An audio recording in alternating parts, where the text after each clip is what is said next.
What's going on, YouTube? PPS here, YouTube play of the daytime. Two spots for you guys. Bounce back day is incoming here. We got two spots that I really, really like, and we'll get right on into it. So, yeah, I mean, I got no words for YouTube play of the day right now, man. It's been weird. We've been off on these. I've been hitting everything else, hitting past the prop, hitting article plays, everything, and then I come on here and I've just been absolute dog. Diamondbacks were in the lead till the fourth, and then obviously blew that. Ryan Nelson just imploded toward the end. Did well to start, but obviously that doesn't do much for us.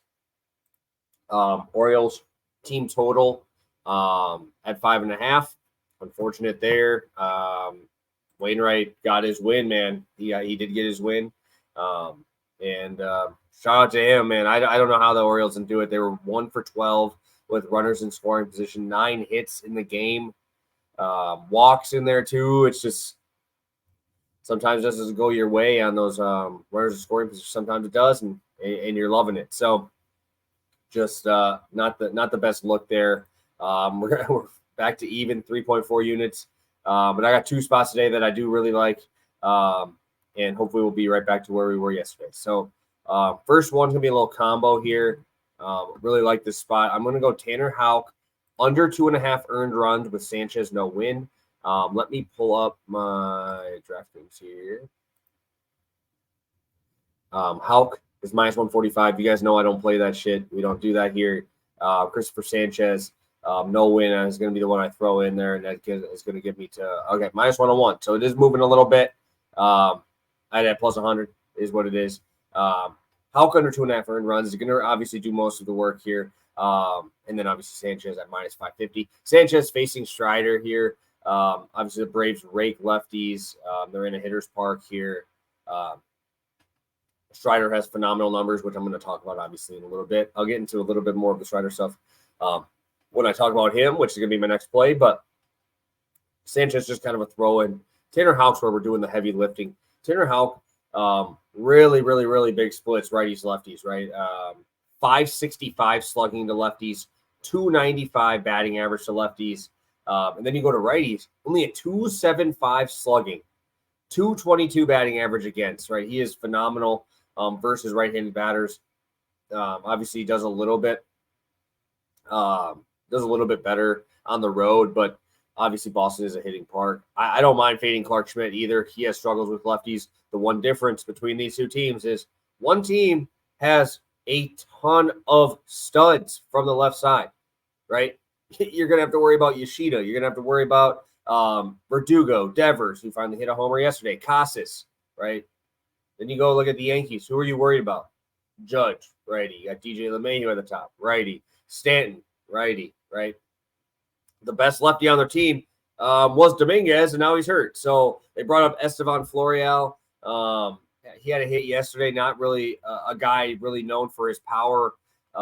This is a tough spot for the Yankees, in my opinion, especially with a guy who does struggle with lefty power on the bump. For both sides, one team's got lefties, one team doesn't. I'm going to go right with Houck here. I think that he's going to be able to nullify these right-handed bats and keep the power at bay here. So really like Tanner Houck today. I think he does his job keeping them under 2.5 earned runs.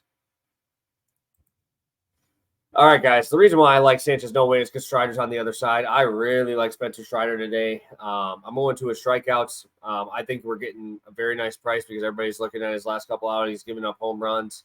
He's giving up those runs, obviously, against the Cardinals. But I don't think it matters here. Obviously, I know the Phillies are hot, right? You look at the last 15 days, Phillies are top 10 in OPS. Well, let's take a look as well, right? The Phillies are averaging over 10 Ks per game in that stretch where their OPS is that high. Right, 132 strikeouts in their last 13 games.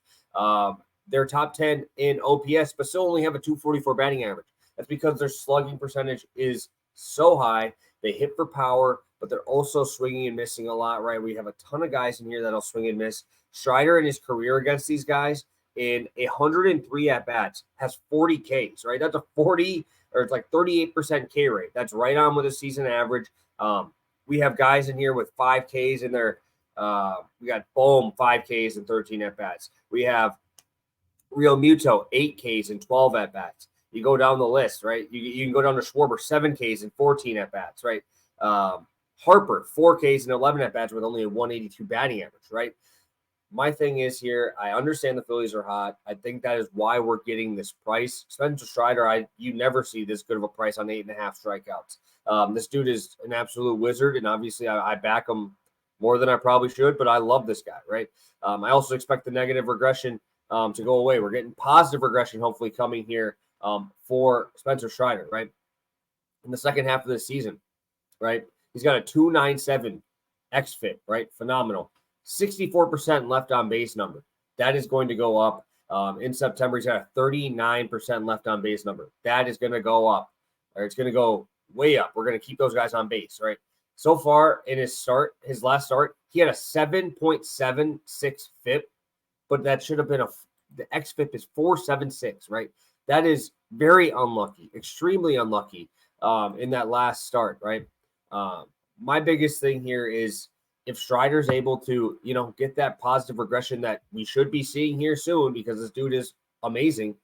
If he goes 6 innings here, I think this is a smash, right? I think this is a smash. He could go 7. They will let his leash go out. He is pushing for the Cy Young. I think that Stathero will give him a chance to go if he's got some left in the tank there. You got Snell on the slate as well. I think that I know people don't think that they look at it, but I think Strider's got to duel him here. Snell's got the Dodgers tonight. I think Strider's trying to win that thing. Obviously, I would hope he is. I think he's going to go all out today. The dude still has, even in the second half of the season, a 36% K rate. Everybody's saying he's sucking now, but this dude's stuff is phenomenal. 39% K rate to righties with only a 4% walk. That is unreal. A 2.48 xFIP versus righties. Obviously, that's going to be Castellanos, Trey Turner, Alec Boehm, Real Muto. They're going to throw 4 or 5 righties in there. And with a guy who's going to have a 40% K rate against them, that's going to be awesome. And obviously, that changeup against the lefties is what nullifies them. And hopefully, we'll keep that ball in the park here. Really like Strider tonight against the Phillies. Huge matchup here. ESPN game.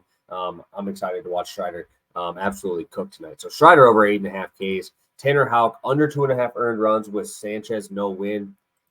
It's time, guys. We're going to sweep today. I have a good feeling. I love these plays. I love my boy Spencer Strider tonight. We're going to roll with it. If you could, hit that like button. We really appreciate it. Push into that 2K subscribers. Hopefully we'll get there. Appreciate all your support on Pass the Prop. I'll be coming back to you guys in about 2.5 hours live to be going with that. So have a good one. Best of luck, and hopefully see you guys soon.